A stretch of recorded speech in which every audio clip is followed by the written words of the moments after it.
வணக்கம். நான் உங்கள் அட்வொகேட் சார். இப்போ சுப்ரீம் கோர்ட்டில் என்ன சொல்லியிருந்தாங்கன்னா, நான் அதை பற்றி வீடியோ விட்டுனேன். ஹஸ்பண்டு பேரில் வாங்கியிருந்தாலும் இல்லை ஹஸ்பண்டு ஜாயிண்டில் பேர் வாங்கியிருந்தாலும் பொண்டாட்டியும் ஹஸ்பண்டு வாங்கியிருந்தாலும் 2 பேருக்கு பிரச்சனை வந்து பிரிஞ்சிட்டா ஹஸ்பண்டு நான் மட்டும்தான் காசு சம்பாரிச்சு வாங்கினேன், பேருக்காக மட்டும்தான் அவளை வந்து ஜாயிண்டில் சேர்த்துக்கிட்டேன்னு சொல்ல முடியாது.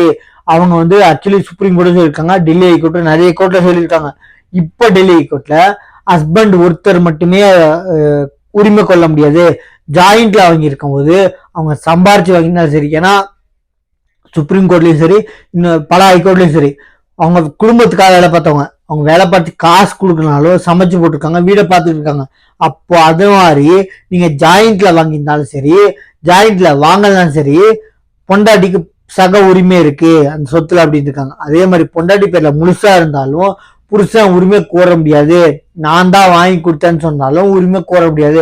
அதே மாதிரி இப்ப டெல்லி ஹைகோர்ட்டு சுப்ரீம் கோர்ட் ஜட்ஜ்மெண்ட்டை மேற்கோள் காட்டி 2 பேரும் ஜாயிண்ட்ல பேர்ல வாங்கியிருந்தா புருஷன் வந்து நான் பேருக்காக மட்டும்தான் அவளை சேர்த்திருந்தேன், அவன் சம்பாரிச்சு கொடுக்கல, மொத்த காசு நான் தான் கொடுத்தேன் அக்கௌண்ட்ல காமிச்சிருந்தாலும், சம்பாரிச்சது நான் தான், அவன் வேலைக்கே போல சம்பாதிக்கலன்னு சொன்னாலும் உரிமை கோர்றது உங்க ஒரு ஆளுக்கு மட்டுமே உரிமை கொண்டாட முடியாது அப்படின்னு இருக்காங்க. இது வரவேற்கத்தக்க ஜட்ஜ்மெண்ட்டுங்க.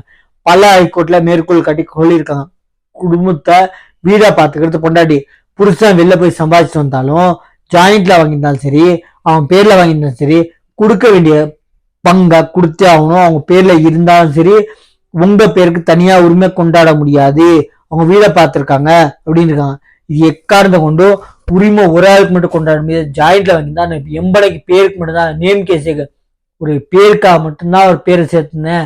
ஏன்னா அவங்க இன்கம் டேக்ஸ் லேடிஸ்க்கு வந்து கம்மி, அதனாலதான் அவங்க பேரை சேர்த்துக்க நிறைய கோட்ல வாதாடிந்தாலும் பொண்டாட்டி புருஷன் 2 பேரும் ஜாயிண்ட்ல வாங்கியிருந்தாலும் ஒரு ஆள் மட்டும் உரிமை கோர முடியாது அப்படின்னு இருக்காங்க. அந்த ஜட்ஜ்மெண்ட் ஹைகோர்ட்ல டெல்லி ஹைகோர்ட்ல நிறைய கேஸுங்க மேற்கோள் கட்டுற மாதிரி ஜட்ஜ்மெண்ட் நிறைய கொடுத்தாங்க.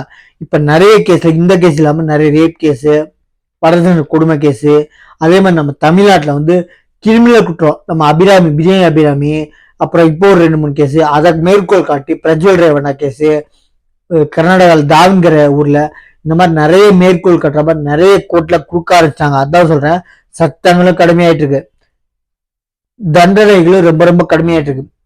சட்டங்கள் எப்படி கடுமையாயிட்டு இருக்குன்னா, ஃபர்ஸ்ட் கல்யாணத்துக்கு வந்தா உட்காந்து சாப்பிட்ட வீடியோல இருந்துச்சுன்னா கல்யாண வீடியோல பேர் எழுதிடுவாங்க. அப்ப நிறைய பார்த்துருக்கேன் கண்ணார, என் கல்யாணத்துக்கு வந்தா அப்படின்னா வீடியோ ஆதாரம் ஒண்ணு இருந்துச்சுன்னா போதும் போட்டுருவாங்க.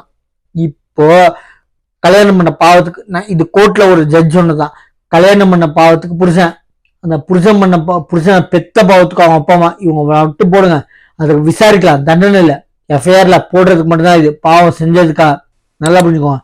அதனால நீங்க குறை சொல்றீங்களா, அதை நிரூபிக்க வேண்டியது உங்க கடமை. பொய் சொல்லி போட்டிருக்கீங்களா, உண்மை சொல்றீங்களா, அது விசாரணையில் தெரியும். போடுறது இது 3 பேரை மட்டும் தப்பு இருக்குன்ற பேர்ல போடுங்க. நான் கம்பல்சரி போடுதுன்னு சொல்ல, தப்பு இருக்குன்னு நீங்க சொன்னீங்கன்னா போடுங்க, சரிங்களா? ஆனா இதை ப்ரூவ் பண்ணா மட்டும்தான் தண்டனை அப்படின்னு இருக்காங்க. இதை நம்ம சேனல் சப்ஸ்கிரைப் பண்ணி பாருங்க. தேங்க்யூ.